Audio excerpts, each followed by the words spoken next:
Lampu ni macam-macam yang korang boleh guna. Boleh guna untuk camping, boleh guna untuk buat kerja, boleh guna untuk kerja servis dan boleh guna untuk waktu kecemasan. Lampu ni dia ada banyak mod cahaya tau. Kalau korang tekan sekali, dia akan nyala macam ni. Tekan lagi sekali, dia akan lebih terang. Tekan lagi sekali, dia akan terang macam ni. Yang ni mod yang paling terang. Cahaya dia ni terang.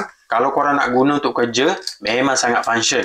Yang ni lampu portable yang jenis rechargeable. Bila bateri habis, korang boleh cucuk charger, cas balik. Tak perlu nak bawa keluar dia punya bateri.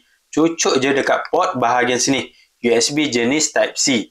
Korang pakai je charger handphone sebab dia punya kepala ni sama saja.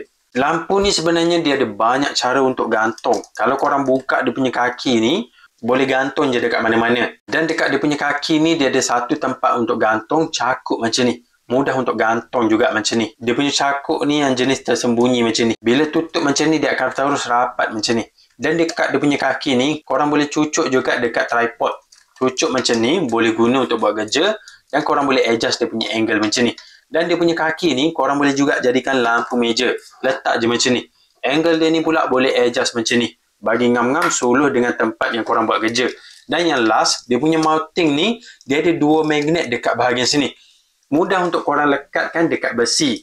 Bila korang buat kerja nanti, kalau korang nak gantung dekat atas bumbung, dia mudah sikit. Tampal je macam ni, dia akan lekat dengan cantik. Lampu ni dia ada banyak mod cahaya. Dan dia punya warna ni korang boleh adjust. Dia boleh jadi warna putih, warna kuning, warna orange. Dia punya warna ni korang boleh adjust kepada 4 mod.